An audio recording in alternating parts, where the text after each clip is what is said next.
Hello, dear students. Gurukul model স্কুলৰ online ক্লাছলৈ সকলোকে স্বাগতম জনাইছোঁ। আজি আমি আৰম্ভ কৰিম দশম শ্ৰেণীৰ গণিতৰ দ্বিতীয় ইউনিট অৰ্থাৎ বহুপদ ইউনিটটো।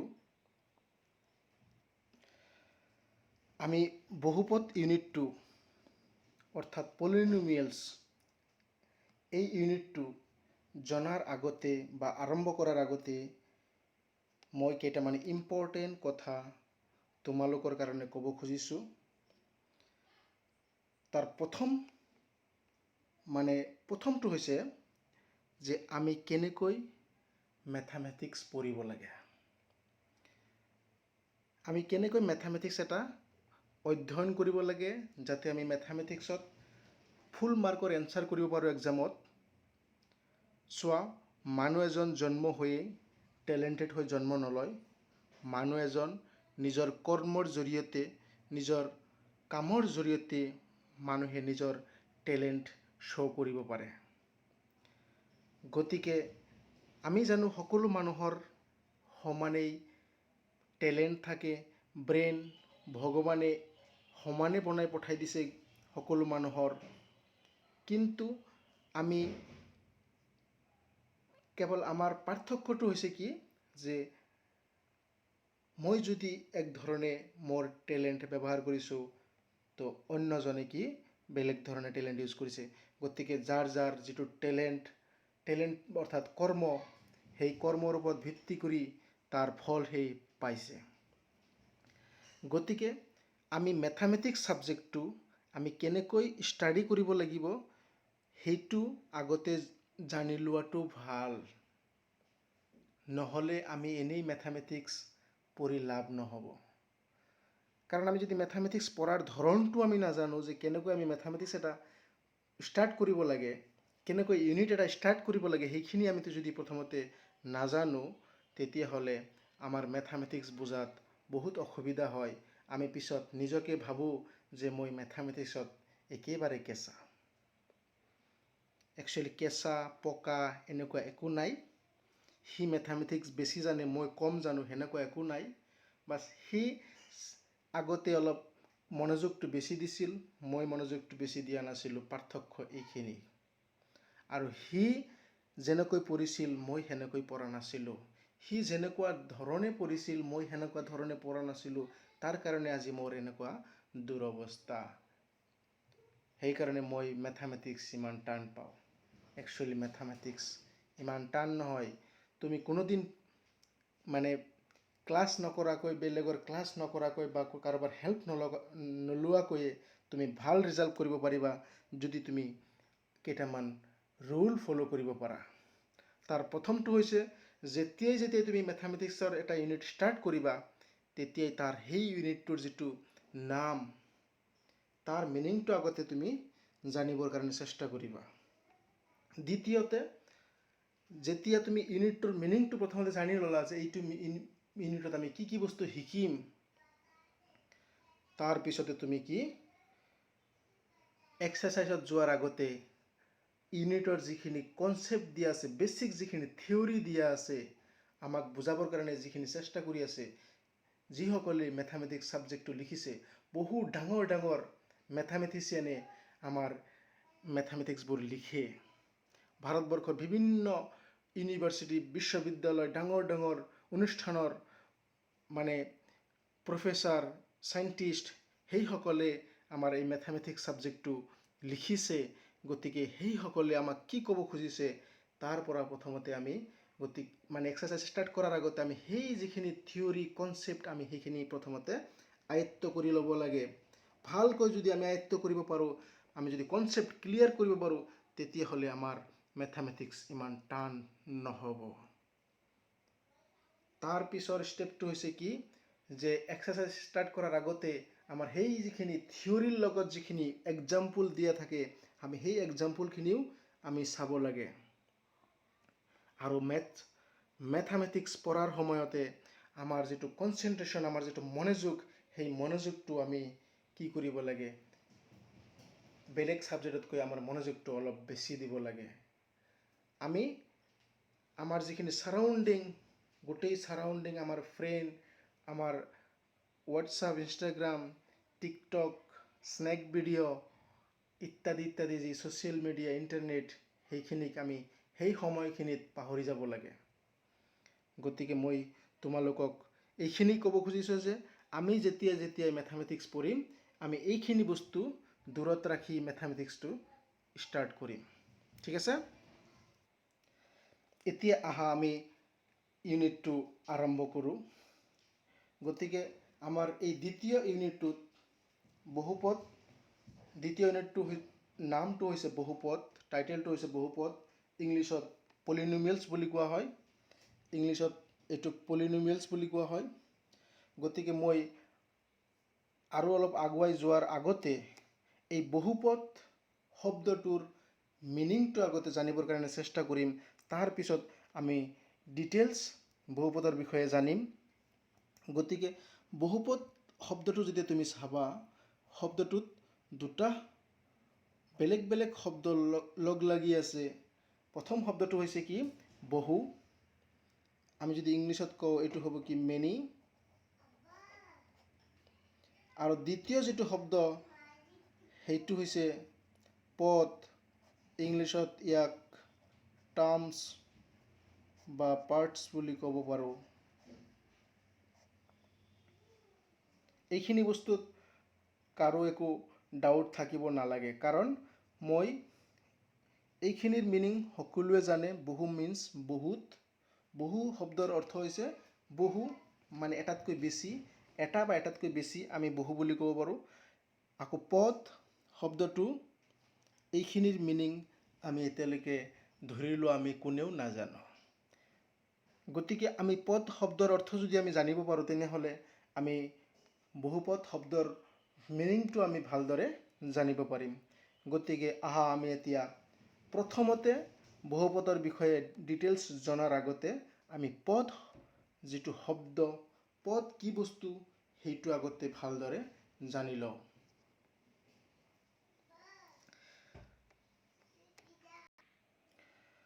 এতিয়া আমি পদৰ বিষয়ে অলপ মানে আগৰ ক্লাছত যিখিনি পাইছিলোঁ, ক্লাছ 9ত আমি যিখিনি পাইছিলোঁ, পদৰ বিষয়ে আমি ভালদৰে 9ত শিকিছিলোঁ বহুখিনি কথা, কিন্তু তোমালোকে হয়তো পাহৰি গৈছা। গতিকে মই সেইখিনি বস্তু মানে মনত কৰাই দিবৰ কাৰণে চেষ্টা কৰিম। আৰু তোমালোকৰ সুবিধাৰ কাৰণে মই পদ কি বস্তু মানে একেবাৰে সহজ সৰল ভাষাত মই তোমালোকক বুজাই দিবৰ কাৰণে চেষ্টা কৰিম। এতিয়া পদটো ষ্টাৰ্ট কৰাৰ আগতে মই কেইটামান মানে শব্দ লিখিম, যে যিখিনি আজি আমি এই পদটো শিকাৰ পিছতে আমি শিকিম। গতিকে আমাৰ প্ৰথম হৈছে কি? আমি পদ শিকিম, তাৰ লগত আমি কেইটামান শব্দ শিকিম। চলক। তাৰপিছত আমি শিকিম ধ্ৰুৱক।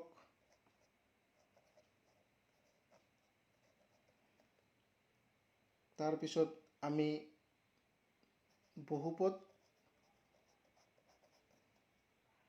বহুপদৰ মাত্ৰা।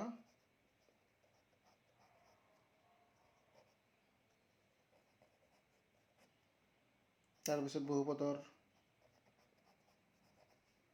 প্ৰকাৰ।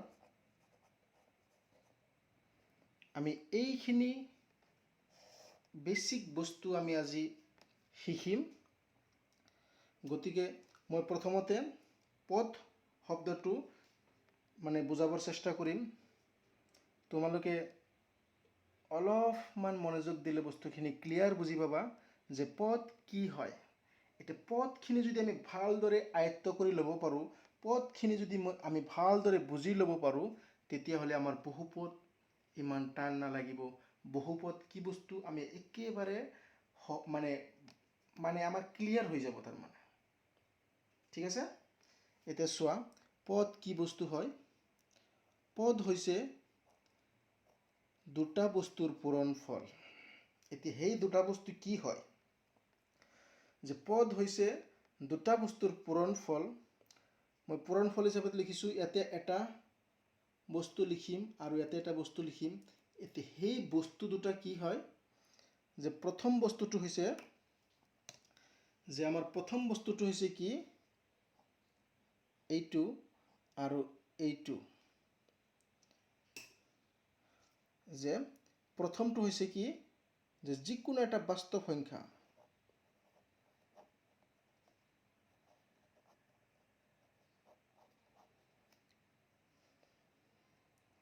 আৰু দ্বিতীয় যেটো বস্তু হেতু হৈছে কি চলক এতিয়া চোৱা যেতিয়া আমি প্ৰথমতে পদটোক আমি জানিব খুজিছিলো তাৰ পৰা আমাৰ এই কি বহুপদটো জানিব খুজিছিলো তাৰ পৰা আমাৰ এটা শব্দ ওলাল পদ আমি হেতুৰ মিনিং নাজানো হেতুৰ অৰ্থ নাজানো আমি হেতু এটা জানিব চেষ্টা কৰি আছো এটা হেতু জানিব যাওতে আকৌ দুটা শব্দ আহি গ'ল এটা হৈছে বাস্তৱ সংখ্যা আৰু এটা হৈছে চলক এতিয়া আমি বাস্তৱ সংখ্যা আমি অলৰেডি জানো বা আমি ক্লাস 6-7 ৰ পৰাই আমি সংখ্যাৰ বিষয় শিকি আহিছো আমাৰ এই দশম শ্ৰেণীৰ প্ৰথম ইউনিটটোৰ নামেই হৈছে বাস্তৱ সংখ্যা গতিকে বাস্তৱ সংখ্যাৰ আমি সেপাৰেট এটা ক্লাস আমাৰ কমপ্লিট বাস্তৱ সংখ্যাৰ ওপৰত এটা আমাৰ সেপাৰেট ক্লাস আছে গতিকে তোমালোকে এই বাস্তৱ সংখ্যাৰ বিষয়ে তাতে ভালকৈ জানিব পাৰিবা তোমালোকৰ সুবিধাৰ কাৰণে মই ইয়াতে বাস্তৱ সংখ্যাৰ বিষয়ে থুলমূলকৈ কম যে বাস্তৱ সংখ্যা হৈছে কি যিকোনো সংখ্যা যে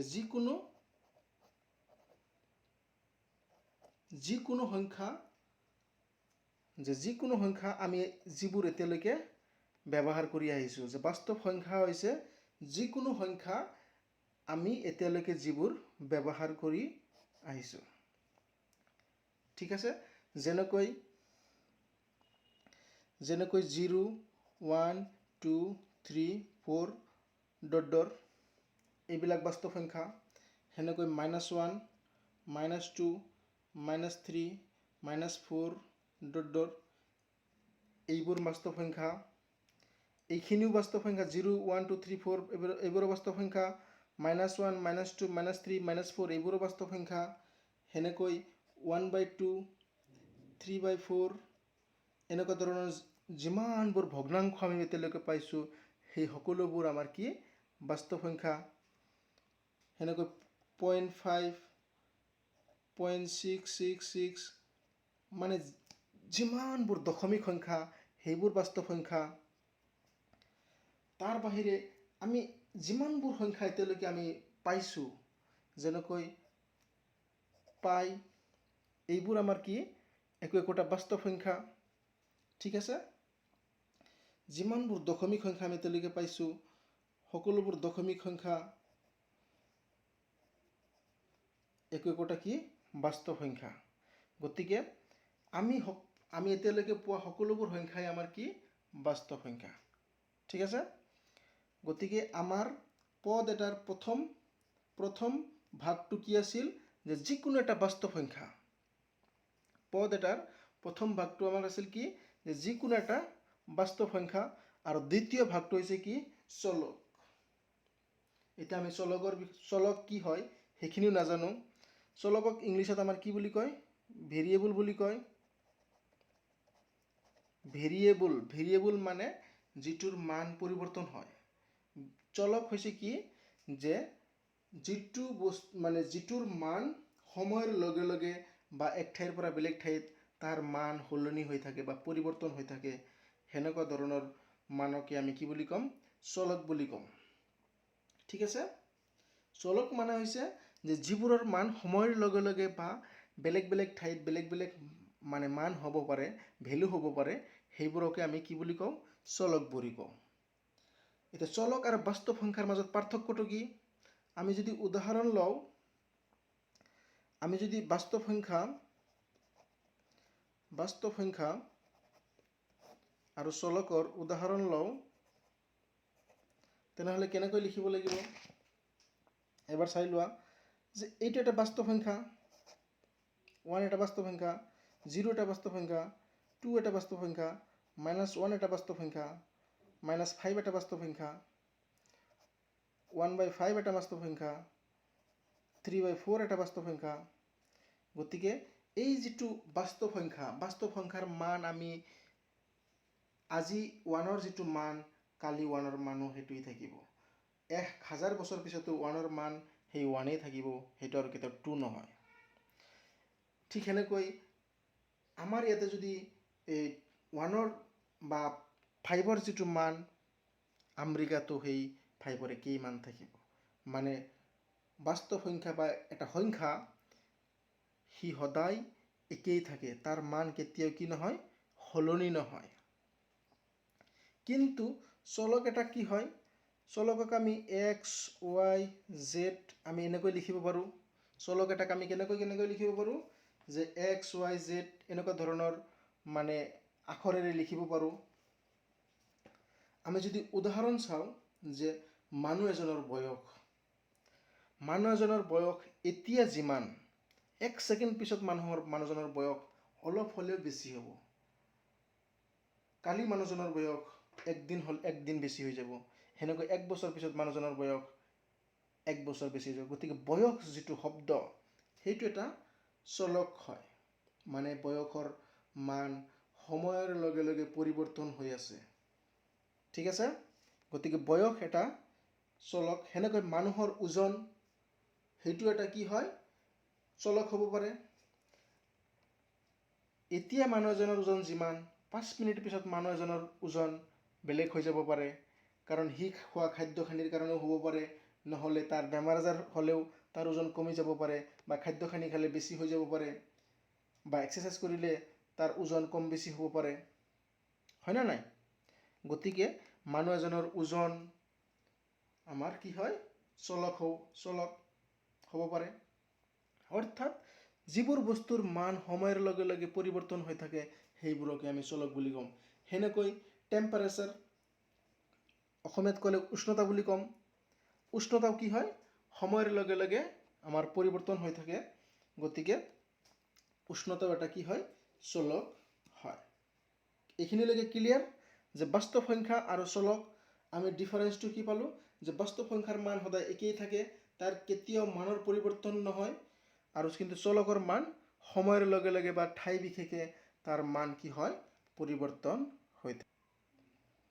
এতিয়া আমি পদৰ কেইটামান যদি উদাহৰণ লওঁ, তেতিয়াহ'লে আমি উদাহৰণ এনেকুৱা ধৰণৰ ল'ব পাৰোঁ। 2x, ইয়াতে প্ৰথমটো বাস্তৱ সংখ্যা, দ্বিতীয়টো এটা চলক। ঠিক সেনেকৈ y এটা আমি উদাহৰণ ল'ব পাৰোঁ। এতিয়া y2 কেনেকৈ এটা পদ হয়, যে আমিতো জানো যে এটা বাস্তৱ সংখ্যা থাকিব লাগিব, পূৰণ এটা চলক থাকিব লাগিব। গতিকে এইটো কেৱল y আছে, এইটো এটা পদ কেনেকৈ হয়। আমি জানো যে যিকোনো এটা সংখ্যাৰ লগত সদায় এটা 1 পূৰণ হৈ থাকে। যে যিকোনো এটা সংখ্যাৰ লগত কি হয়, আমি এটা 1 পূৰণ হৈ থাকে বুলি আমি অলৰেডি জানো। বা তোমালোকে যদি নাজানা, কোনোবা যদি নাজানে, তো এতিয়াৰ পৰা মনত ৰাখা, ব্ৰেইনত সোমাই ৰাখিবা, যে যিকোনো বস্তুৰ লগত সদায় এটা 1 পূৰণ হৈ থাকে। 1ৰ লগতো এটা 1 পূৰণ হৈ থাকে, 2ৰ লগত এটা 1 পূৰণ হৈ থাকে, 0ৰ লগত এটা 1 পূৰণ হৈ থাকে, xৰ লগত এটা 1 পূৰণ হৈ থাকে, yৰ লগত এটা কি 1 পূৰণ হৈ থাকে। এইটো আমি সদায় লাইফ টাইমৰ কাৰণে এইটো আমাৰ মনত ৰাখিব লাগিব। গতিকে আমি y2 কেনেকৈ লিখিব পাৰোঁ, y মানে 1 পূৰণ y। গতিকে এই প্ৰথমটো 1 পূৰণ y। ঠিক আছে?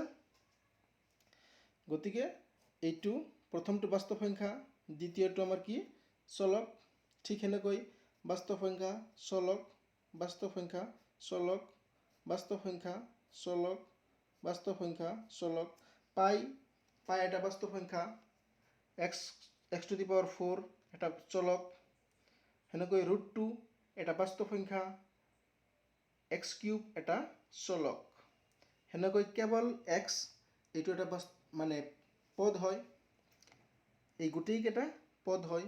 এই xটো কেনেকৈ পদ হয়, যেনেকৈ y পদ হয়। xকো আমি সেনেকৈ লিখিব পাৰোঁ, 1 পূৰণ x, 1 পূৰণ x। ক্লিয়াৰ? এতিয়া আমি যেতিয়া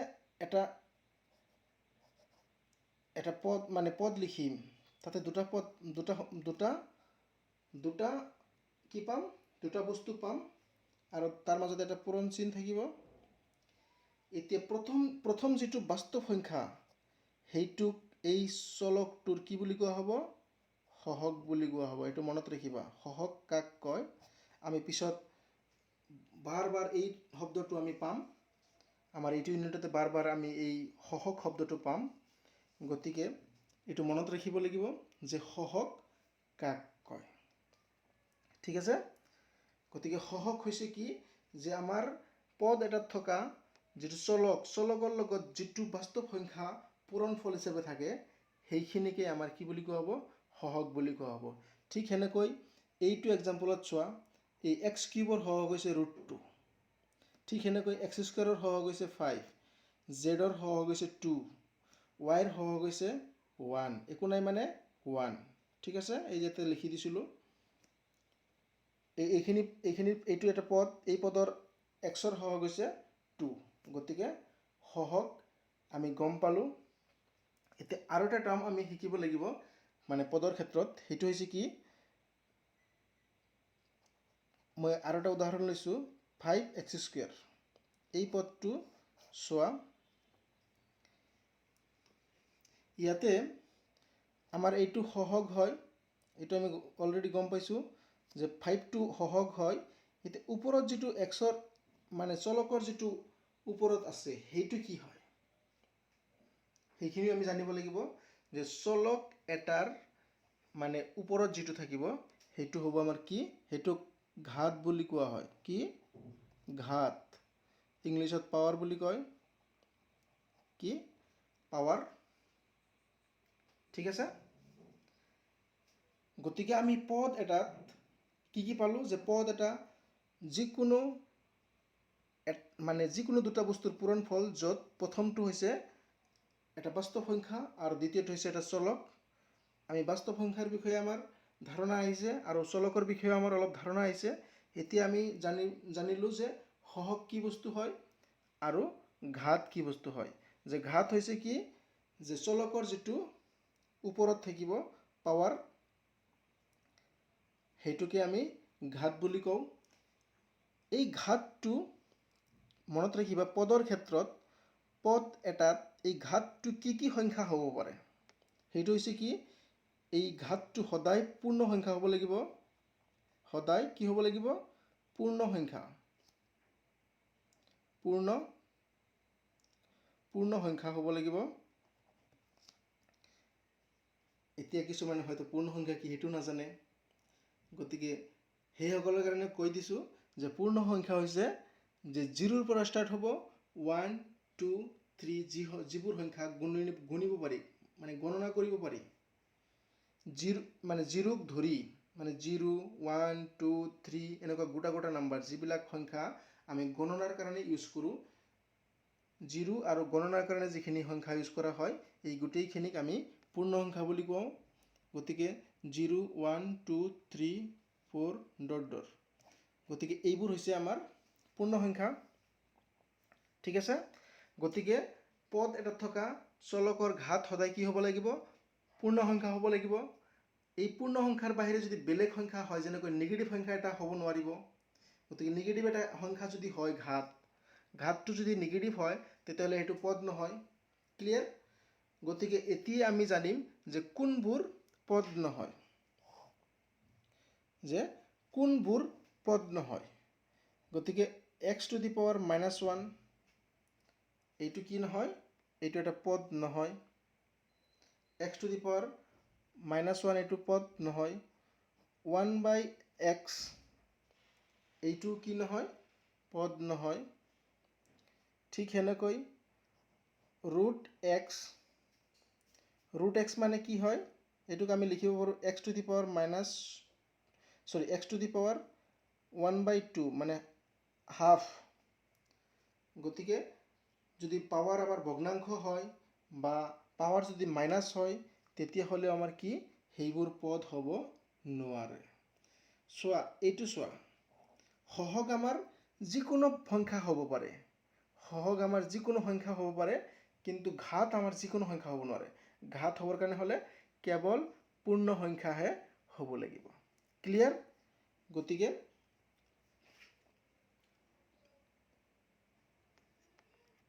এতিয়া মই এটা নতুন শব্দ লিখিছোঁ যে দ্ৰৱক। দ্ৰৱক কি হয়? আমি পদ জানিলোঁ, এতিয়া আমি জানিম যে দ্ৰৱক কি হয়। যে দ্ৰৱক এটা পদ হয় য'ত চলক নাথাকে। দ্ৰৱক হৈছে এটা পদ য'ত যিটো পদত চলক নাথাকে। গতিকে আমি যদি এক্সাম্পল লওঁ, কেনেকুৱা হ'ব? 9 এটা দ্ৰৱক হয়, -5 এটা দ্ৰৱক হয়, √15 এটা দ্ৰৱক হয়, পাই এটা দ্ৰৱক হয়, 1/3 এটা দ্ৰৱক হয়, -9/4 এটা দ্ৰৱক হয়। গতিকে যিমানবোৰ বাস্তৱ সংখ্যা আছে সকলোবোৰ একো একোটা কি হয়? বাস্তৱ সংখ্যা আছে সকলোবোৰ একো একোটা কি হয়? দ্ৰৱক হয়। তাৰমানে মই কৈছিলোঁ যে দ্ৰৱক হৈছে এটা পদ য'ত চলক নাথাকে। গতিকে এইবোৰ একো একোটা পদ হয়। এইবোৰ একো একোটা পদ হয় নে নাই? সংখ্যা এটা পদ হয় নে নাই? যিকোনো সংখ্যা, যেনেকৈ 9, এইটো এটা পদ হয় নে নাই? যদি আমাক এক্সামত সোধে যে 9 এটা পদ হয় নে নাই, আমি কি এনচাৰ দিম? যে 9 এটা পদ হয়। এতিয়া আমি জানিছিলোঁ পদ হ'বৰ কাৰণে হ'লে আমাৰ দুটা থাকিব লাগিব। দুটা বস্তুৰ পূৰণফল, য'ত প্ৰথমটো এটা বাস্তৱ সংখ্যা আৰু দ্বিতীয়টো কি হ'ব লাগিব? চলক হ'ব লাগিব। যিটো চলকৰ ঘাত 0 হ'ব পাৰে, 1 হ'ব পাৰে, 2 হ'ব পাৰে, 3 হ'ব পাৰে। গতিকে 9 মানে আমাৰ পদ হয়নে নাই সেইটো আমি কেনেকৈ জানিম? গতিকে এইটো জনাৰ আগতে আমি এটা বস্তু জানিব লাগিব, সেইটো হৈছে কি? যে যিকোনো বস্তু যেনেকৈ a, এইটোৰ পাৱাৰ যদি আমি 0 কৰোঁ, তেতিয়াহ'লে তাৰ মান কিমান হয়? কোনোবাই জানানে? যে যিকোনো বস্তুৰ পাৱাৰ যেতিয়া আমি 0 কৰোঁ, তেতিয়া সেইখিনিৰ ভেলু কিমান ওলায়? যে পাৱাৰ যদি আমাৰ 0 কৰোঁ, তাৰ মান সদায় 1 হ'ব। ঠিক এনেকৈ 100ৰ পাৱাৰ যদি আমি 1 কৰোঁ, 100ৰ পাৱাৰ যদি আমি 0 কৰোঁ, সেইটোৰ মান 1 হয়। আমি 2ৰ পাৱাৰ যদি 0 কৰোঁ, সেইটোৰ মান 1 হ'ব। সেনেকৈ xৰ পাৱাৰ যদি 0 কৰোঁ, সেইটোৰ মান 1 হ'ব। গতিকে যিকোনো বস্তুৰ পাৱাৰ যদি আমাৰ 0 হয়, তেতিয়াহ'লে তাৰ মান 1 হয়। এতিয়া চোৱা, এইটো কি হয়? x to the power 0, xৰ power 0 লিখিছোঁ, তাৰ মান কিমান হয়? যে 1 হয়। এতিয়া মই ইয়াতে 9 লিখিছোঁ, যে যিকোনো এটা বাস্তৱ সংখ্যা, ঠিক আছে? আৰু ইয়াতে যদি মই x to the power 0 লিখোঁ, এইখিনি লিখিব পাৰোঁ নে নাই চোৱা? x to the power 0 সেইখিনিৰ মান কিমান হয়? এইটোৰ মান 1 হয়। 1 পূৰণ 9, আমাৰ 9 থাকিব। গতিকে মই 9কে এনেকৈ লিখিব পাৰোঁ নে নাই? গতিকে এইটো এটা পদ হৈছে নে নাই?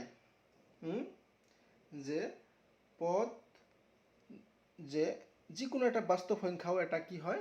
পদ হ'ব পাৰে। ক্লিয়াৰ? গতিকে এতিয়া আমি বহুপদ জানিম যে বহুপদ কি হয়। আমি অলৰেডি আলোচনা কৰিছিলোঁ যে বহুপদ মানে হৈছে কি? বহুত কেইটা পদ থাকে, য'ত বহুত কেইটা পদ থাকে। এতিয়া যদি আমি সূত্ৰৰ নিচিনা কৰি কওঁ, যে তোমালোকৰ সুবিধাৰ কাৰণে মই কৈছোঁ যে এটাও হ'ব পাৰে, এটা পদ থাকিলেও তাক আমি বহুপদ ক'ব পাৰোঁ। এটা বা তাতকৈ বেছি পদক একেলগে বহুপদ বুলি ক'ব পাৰোঁ। কি কৈছোঁ? যে এটা বা তাতকৈ বেছি পদক একেলগে আমি কি বুলি ক'ব পাৰোঁ? বহুপদ বুলি ক'ব পাৰোঁ। বহুপদ এটাত পদবোৰ প্লাছ বা মাইনাছ এনেকুৱা চিহ্নৰ দ্বাৰা কি হৈ থাকিব? সংযুক্ত হৈ থাকিব। গতিকে এটা বহুপদত আমাৰ এটা বা একাধিক পদ থাকিব পাৰে। ক্লিয়াৰ? মই যদি উদাহৰণ লওঁ, তেতিয়াহ'লে আমি চাব পাৰিম যে পদ কোনবোৰ পদ হয় আৰু কোনবোৰ পদ নহয়। মই প্ৰথমতে x প্লাছ 1 লিখিছোঁ, এইটো পদ হয়নে নাই চোৱা। আমি চাব লাগিব, x প্লাছ 1 এইটো বহুপদ হয়নে নাই। আমি কেনেকৈ জানিম?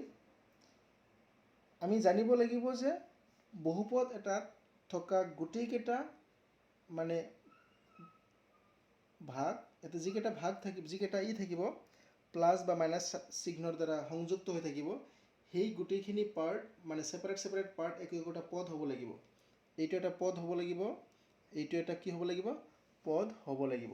এতিয়া এক্সটো পদ হয় না নাই? যে এক্স মানে হৈছে কি 1 পূৰণ এক্স, গতিকে দুটা মানে এটা বাস্তৱ সংখ্যা আৰু এটা চলকৰ পূৰণ ফল হিচাপত আছে, গতিকে এইটো এটা পদ হয়। ঠিক সেনেকৈ আমাৰ 1টো এটা পদ হয় না নাই? আমি 1ক কেনেকৈ লিখিব পাৰোঁ? 1 পূৰণ 1।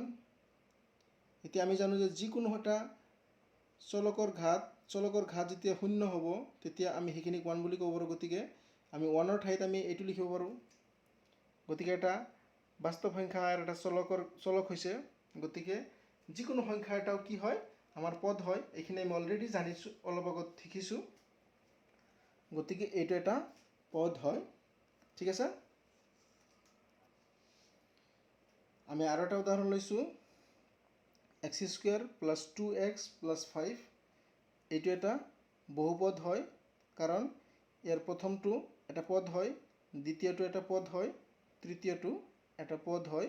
গতিকে এটাতকৈ বেছি পদ সংযুক্ত হৈ আছে প্লাছ চিহ্নৰ দ্বাৰা, গতিকে এইটো পদ হ'ব, বহুপদ হ'ব। ক্লিয়াৰ? আমাৰ আৰু এটা উদাহৰণ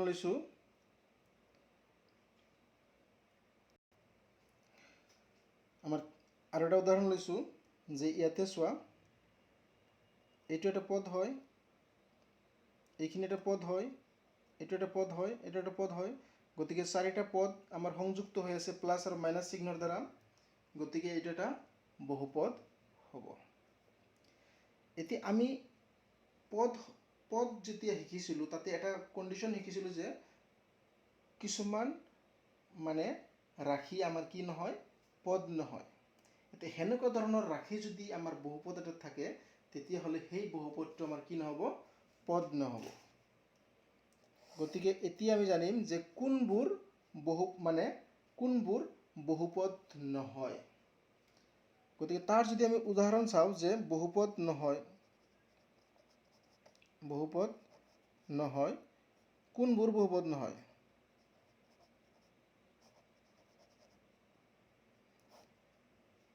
সেইখিনি যদি আমি জানিব খোজোঁ, তেতিয়াহ'লে মই কেইটামান উদাহৰণ ল'ব লাগিব।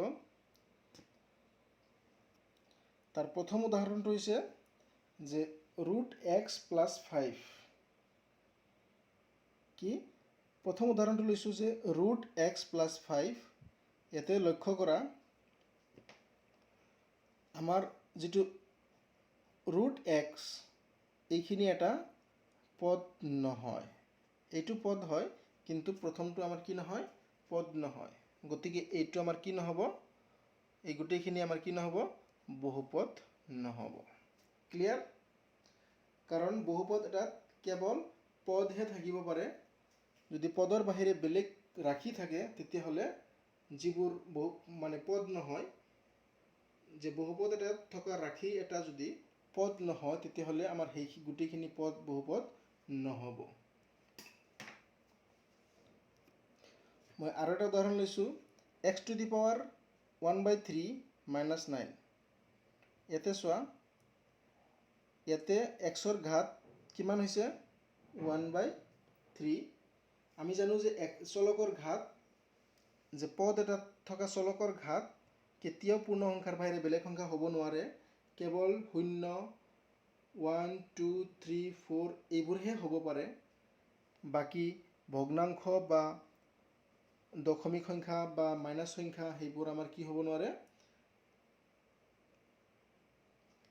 আমাৰ পদ হ'ব নোৱাৰে, গতিকে এইটো এটা পদ নহয়।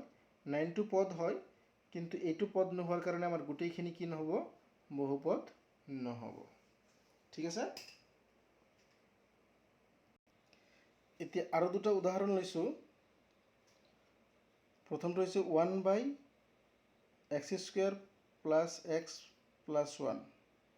এতিয়া চোৱা, এই তলৰখিনি পদ হয়, কিন্তু আমি যদি গোটেইখিনি একেলগে ধৰোঁ তেতিয়াহ'লে পদ নহ'ব। কিন্তু কেৱল তলৰখিনি যদি আমি চাওঁ তেতিয়াহ'লে সেইখিনি পদ হ'ব, কাৰণ এইটো এটা পদ, এইটো এটা পদ, এইটো এটা পদ। গতিকে তলৰখিনি আমি যদি ছেপাৰেট কৰি বেলেগ জেগাত লৈ কিনে চাওঁ তেতিয়াহ'লে সেইটো পদ হ'ব। কিন্তু এনেকুৱা 1/something তলত যদি থাকে তেতিয়াহ'লে সেইখিনি আমাৰ কি নহ'ব, বহুপদ নহ'ব। কিন্তু তলৰখিনি ছেপাৰেট কৰি হ'লে কি হ'ব, সেইখিনি বহুপদ হ'ব। ক্লিয়াৰ? গতিকে এই গোটেইখিনি আমাৰ কি নহয়, বহুপদ নহয়। এতিয়া আৰু এটা উদাহৰণ লৈছোঁ। x⁻⁻5 + x⁻³ + x² + 1।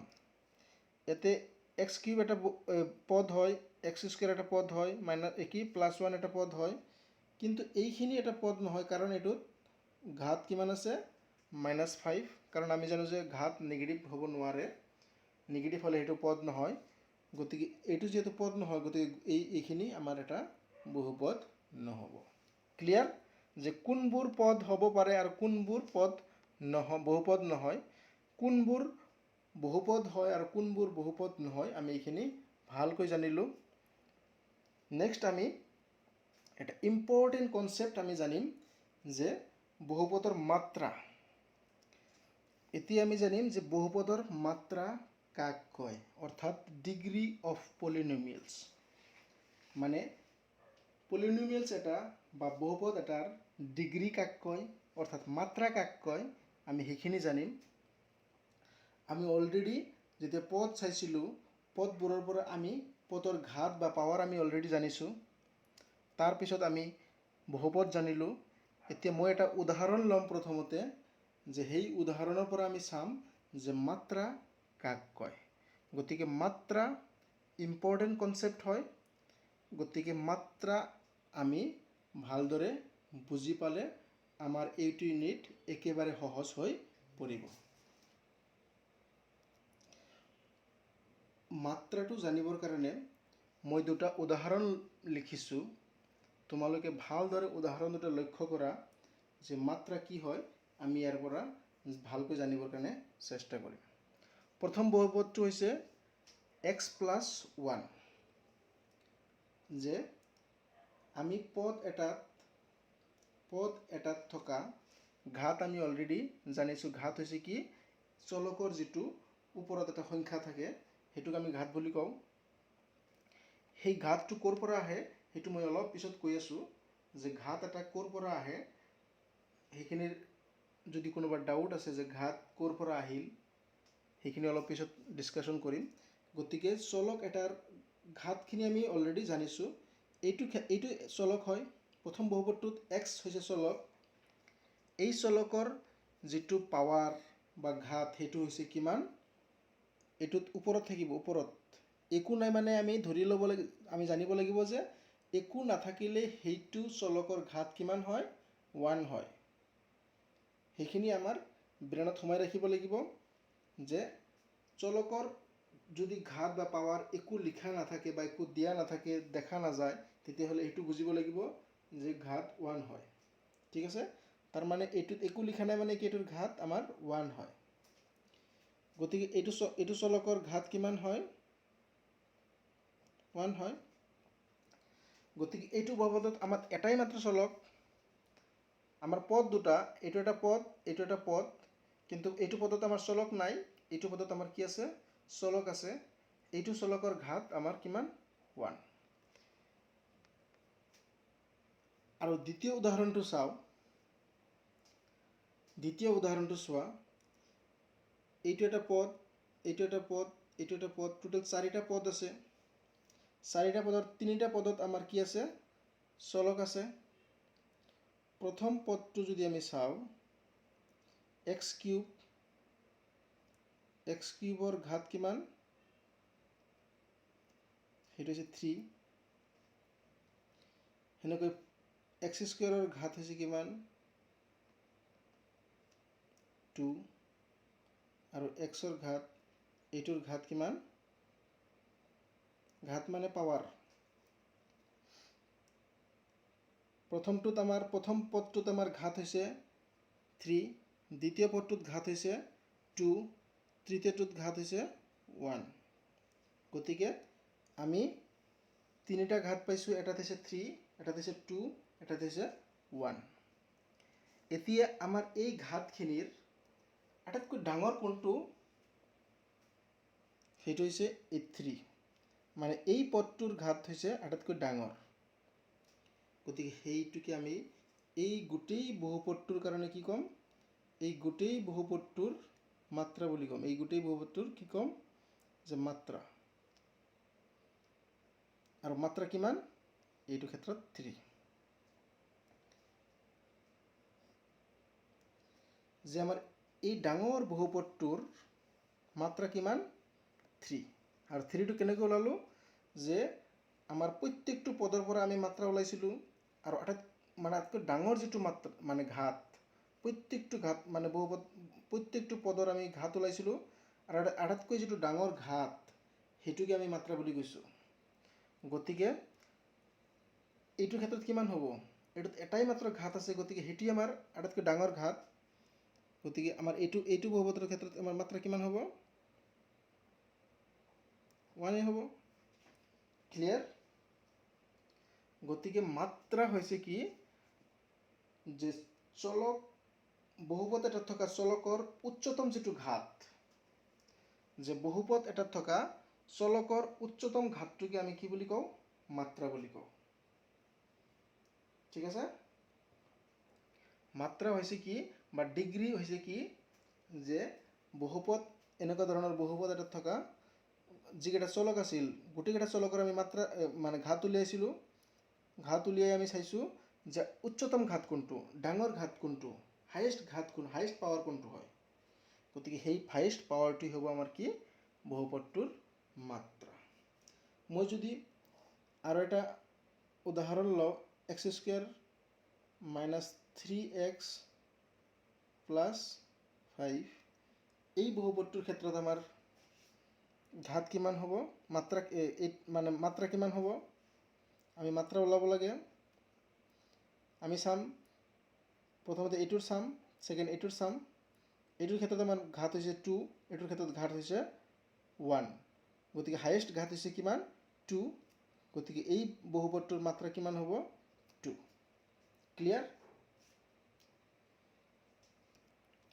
এতিয়া আমি জানিম যে বহুপদৰ প্ৰকাৰ মানে আমি বহুপদ জানিলো বহুপদৰ মাত্ৰা জানিলো এতিয়া আমি জানিম কি বহুপদৰ প্ৰকাৰ কেনেকুৱা ধৰণৰ বহুপদ আমাৰ হ'ব পাৰে এনে যদি আমি ক'ব যাওঁ বহুপদৰ প্ৰকাৰৰ কোনো লিমিট নাই হাজাৰটা ধৰণৰ বহুপদ আছে কিন্তু তাৰে আমি প্ৰথম 3টা বা 4টা বহুপদৰ বিষয়ে আমি আমাৰ এইটো ইউনিটত জানিব লাগিব গতিকে আমি যদি প্ৰকাৰ হিচাপে চাওঁ আমি কিমানটা ভাগ হয় হেতু আমি এক্স্যাক্টলি ক'ব নোৱাৰো কাৰণ বহুপদক আমাৰ মাত্ৰাৰ ওপৰত ভিত্তি কৰি আমাৰ বহুপদবোৰক ভাগ কৰা হৈছে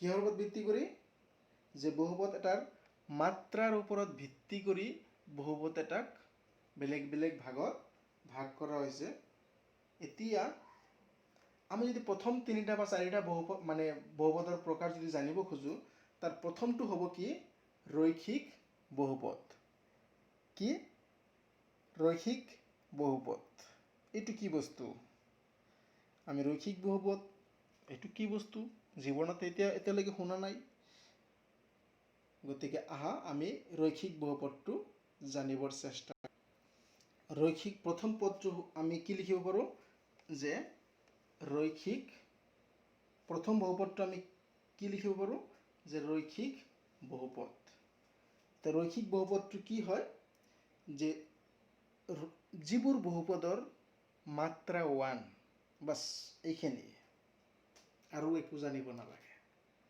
আমি মাত্ৰাটো অলৰেডি জানিছো এতিয়া আমি ৰৈখিক বহুপদটো জানিব লাগে যে যিবোৰ বহুপদৰ মাত্ৰা 1 বাছ এই তাকেই আমাৰ কি বুলি কয় ৰৈখিক বহুপদ বুলি কয় ইংলিছত ক'লে কি ক'ব লিনিয়াৰ ৰৈখিক মানে হৈছে লিনিয়াৰ পলিনোমিয়েলছ ক্লিয়াৰ পলিনোমিয়েলছ মানে বহুপদ লিনিয়াৰ মানে ৰৈখিক চিধা তাৰমানে চিধা স্ট্ৰেইট সাদা সিধা ওকে গতিকে ৰৈখিক বহুপদ মানে হৈছে যে এনেকুৱা ধৰণৰ বহুপদৰ মাত্ৰা কিমান থাকিব আমাৰ মাত্ৰা 1 থাকিব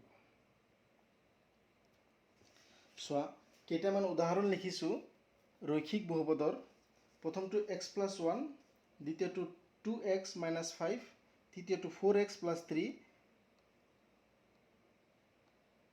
চতুৰ্থটো হৈছে কি 3x আৰু পঞ্চমটো হৈছে x প্ৰত্যেকটো চোৱা এইটো বহুপদৰ মাত্ৰা কিমান মানে x ৰ ঘাত কিমান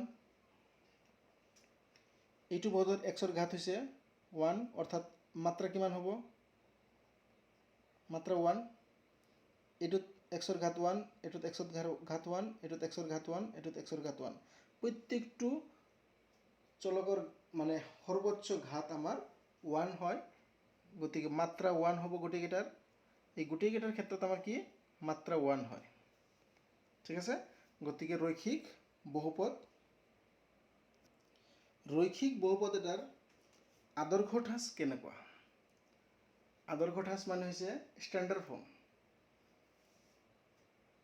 ষ্টেণ্ডাৰ্ড গতিকে ৰৈখিক বহুপদ এটাৰ আদৰ্শ ঠাঁচ যদি আমি লিখিব লাগে বা ষ্টেণ্ডাৰ্ড ফৰ্মটো কেনেকুৱা হ'ব সেইটো হৈছে কি ax + b তাৰ মানে ৰৈখিক বহুপদ এটাত আমাৰ দুটা বা তাতকৈ বেছি পদ থাকিব পাৰে কিন্তু আমাৰ যিটো চলক থাকিব সেই চলকৰ সৰ্বোচ্চ ঘাত 1 হ'ব আৰু যিটো চলক থাকিব চলকৰ লগত এটা আমাৰ কি থাকিব পাৰে এটা সহগ থাকিব এই সহগটোৰ মান কিন্তু 0 হ'ব নোৱাৰিব আৰু কি হ'ব পাৰিব 0ৰ বাহিৰে যিকোনো বাস্তৱ সংখ্যা হ'ব পাৰিব 0ৰ বাহিৰে যিকোনো বাস্তৱ সংখ্যা হ'ব পাৰিব কেৱল 0 যিকোনো বাস্তৱ সংখ্যা আমি বাস্তৱ সংখ্যা অলৰেডি গম পাইছোঁ যে বাস্তৱ সংখ্যা কোনবোৰ যে সকলোবোৰ সংখ্যাক আমি বাস্তৱ সংখ্যা বুলি ক'ব পাৰোঁ আমি এতিয়ালৈকে যিমান সংখ্যা পাইছোঁ সকলো -1 -2 -3 0 1 2 3 এই সকলোবোৰ বাস্তৱ সংখ্যা কিন্তু এইটো ক্ষেত্ৰত আমাৰ যিটো চলকৰ যিটো সহগ a হৈছে এটা সংখ্যা এই সংখ্যাটো 0 নহয় 0 হ'ব নোৱাৰে কিন্তু বাকি যিকোনো বাস্তৱ সংখ্যা হ'ব পাৰিব এতিয়া তোমাক যদি সোধা হয় কিয় 0 হ'ব নোৱাৰে ইয়াতে এৰ মান কিয় 0 হ'ব নোৱাৰে যদি এৰ মান 0 হৈ যায় তেতিয়াহ'লে ধৰি লোৱা এৰ মানটো 0 হয় তেতিয়া এৰ 0ৰ লগত x পূৰণ কৰিলে আমাৰ 0 ওলাই যাব গতিকে এইটো এটা তেতিয়া বহুপদ কেনেকুৱা ধৰণৰ বহুপদ হ'ব এইটো ৰৈখিক বহুপদৰ তেতিয়া নাথাকে কেৱল এটা সংখ্যা থাকি যাব এইটো এটা কেৱল এটা বেলেগ সংখ্যা থাকি যাব ঠিক আছে ইয়াতে b2ক আমাৰ কি বুলি কোৱা হয় ধ্ৰুৱক বুলি কোৱা হয় b2 হৈছে আমাৰ ধ্ৰুৱক পদ এইটো যিকোনো এটা বাস্তৱ সংখ্যা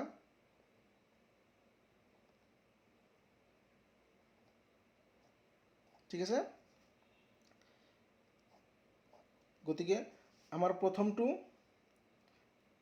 ax মানে x ৰ যিটো সহগ সেইটো আমাৰ 0 নহয় কিন্তু যিকোনো বাস্তৱ সংখ্যা হয় আৰু যিটো ধ্ৰুৱক পদ b সেইটো কিন্তু যিকোনো বাস্তৱ সংখ্যা হ'ব পাৰে তাতে সেইটো 0 হ'ব পাৰে 1 হ'ব পাৰে 2 হ'ব পাৰে -1 হ'ব পাৰে -2 হ'ব পাৰে 1/2 হ'ব পাৰে √2 হ'ব পাৰে যিকোনো ধৰণৰ সংখ্যা আমাৰ হ'ব পাৰে ক্লিয়াৰ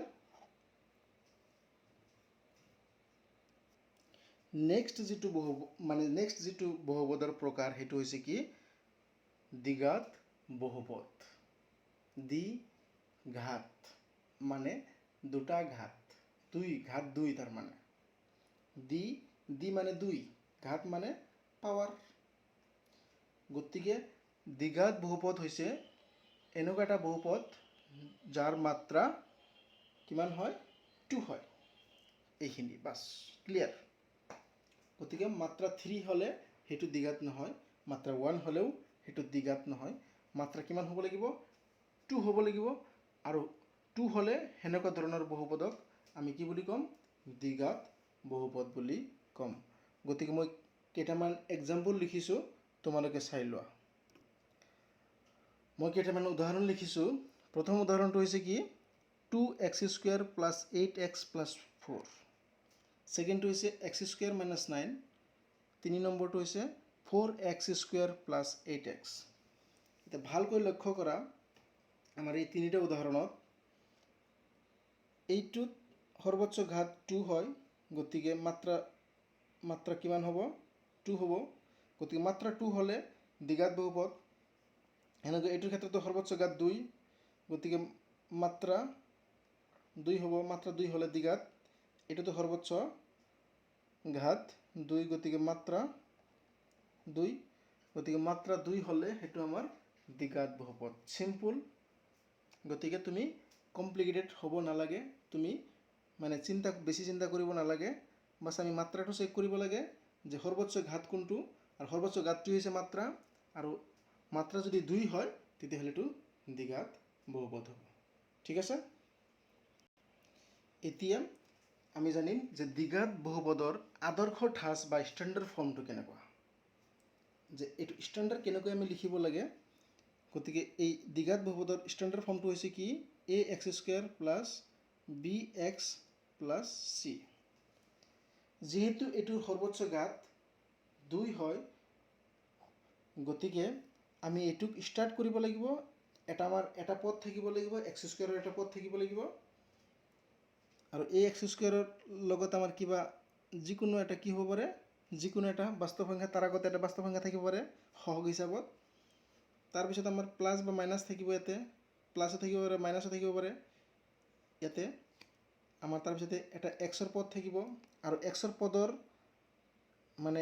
পদৰ এই এক্স চলক থাকিব। এই এক্স চলকৰ আগতে যিকোনো এটা বাস্তৱ সংখ্যা থাকিব পাৰিব। এইটোৰ মান 0 হ'ব পাৰে, এইটোৰ মান 0 হ'লে গোটেইখিনি 0 হৈ যাব।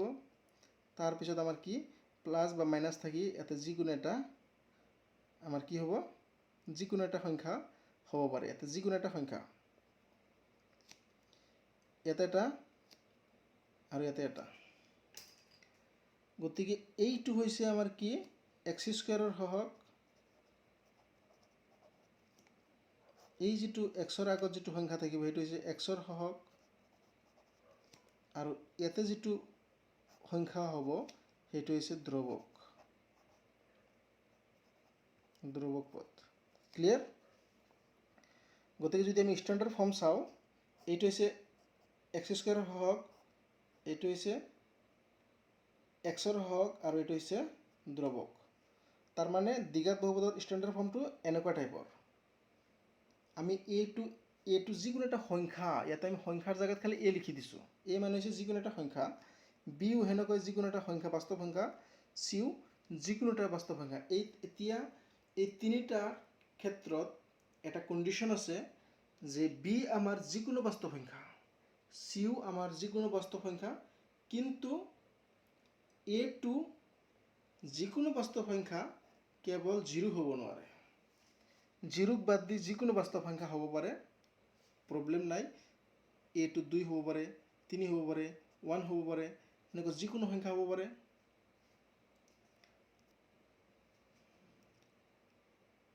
-1 হ'ব পাৰে, -2 হ'ব পাৰে, -3 হ'ব পাৰে, যিকোনো সংখ্যা হ'ব পাৰে, বা আমাৰ ভগ্নাংশ হ'ব পাৰে, এনেকুৱা ধৰণৰ যিকোনো ভগ্নাংশ হ'ব পাৰে, বা √2 হ'ব পাৰে, বা √3 হ'ব পাৰে, বা √5 হ'ব পাৰে, এনেকুৱা ধৰণৰ ৰুট থকা সংখ্যা হ'ব পাৰে, বা আমাৰ দশমিকৰ সংখ্যা হ'ব পাৰে, যিকোনো দশমিকৰ সংখ্যা হ'ব পাৰে। ক্লিয়াৰ।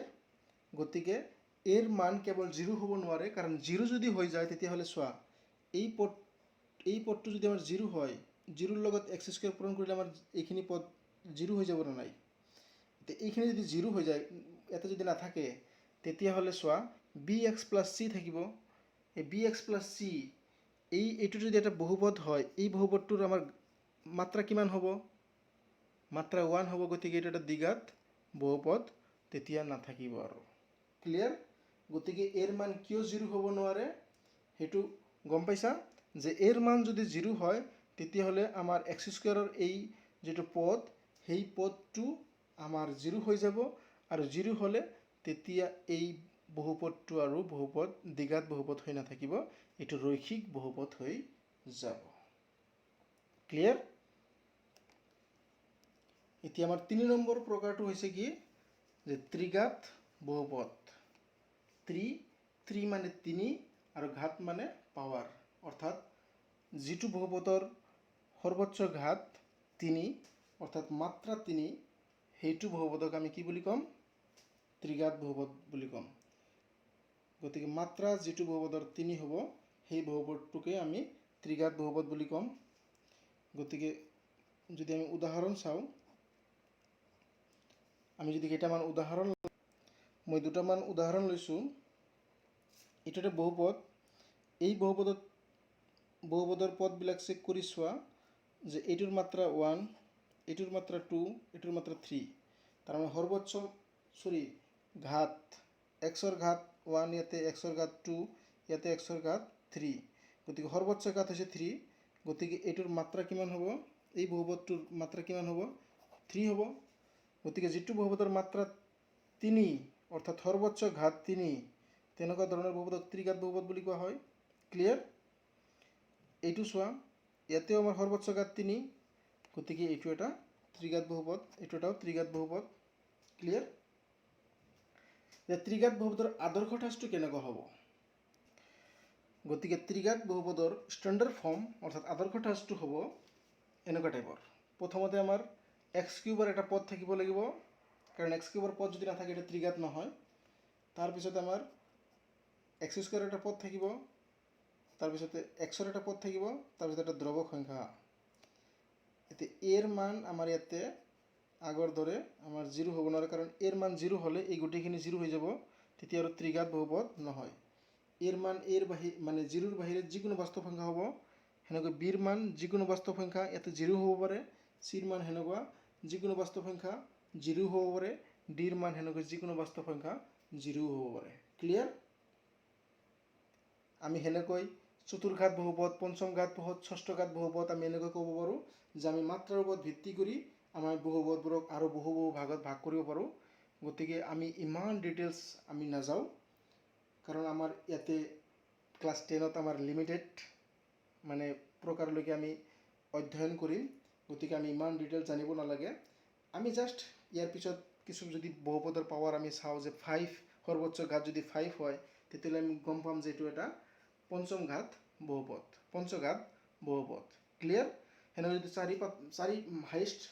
হাইয়েস্ট যদি পাৱাৰ আমাৰ 4 হয় তেতিয়াহলে চতুৰ্ঘাত বহুপদ হ'ব আমি এনেকৈ ভাগ কৰিব পাৰো ক্লিয়াৰ গতিকে আজি আমি এইখিনিতে শেষ কৰিছো আমাৰ ক্লাস আমি পৰৱৰ্তী ক্লাছত বহুপদৰ মান শিকিম আৰু বহুপদৰ শূন্যৰ বিষয়ে শিকিম তাৰ পিছত আমি শূন্য আৰু সহগৰ মাজৰ সম্পৰ্ক আৰু বহুপদৰ শূন্যৰ জ্যামিতিক অৰ্থ কি হয় আমি সেইখিনিৰ বিষয়েও আমি জানিম গতিকে মৰমৰ ছাত্ৰ ছাত্ৰীসকল তোমালোকে বহু সময় মানে ধৈৰ্য সহকাৰে আমাৰ ভিডিঅ' চাইছা তাৰ কাৰণে তোমালোকক ধন্যবাদ জনাইছো আৰু আশা কৰো তোমালোকে ভিডিঅ'বোৰ চাই ভাল পাইছা যদি আমাৰ ভিডিঅ'বোৰ চাই ভাল পাইছা তেতিয়াহলে লাইক এটা দিবা কমেন্ট এটা কৰিবা বেয়া লাগিলেও কমেন্ট কৰিবা ভাল লাগিলেও কমেন্ট কৰিবা আৰু যদি ভাবা যে আমাৰ এই ভিডিঅ'ৰ পৰা মানে তোমালোকৰ হেল্প হৈছে তেতিয়াহলে তুমি তোমাৰ বন্ধুক তোমাৰ লগৰজনক আৰু আত্মীয় স্বজনকো তুমি আমাৰ ভিডিঅ'বোৰৰ এই অনলাইন ক্লাছৰ লিংকবোৰ শ্বেয়াৰ কৰি দিবা আৰু শেষত তোমালোকৰ উজ্জ্বল ভৱিষ্যত কামনা কৰি আজি আমি অনলাইন ক্লাছৰ পৰা বিদায় লৈছো গতিকে bye bye have a nice day thank you for your great time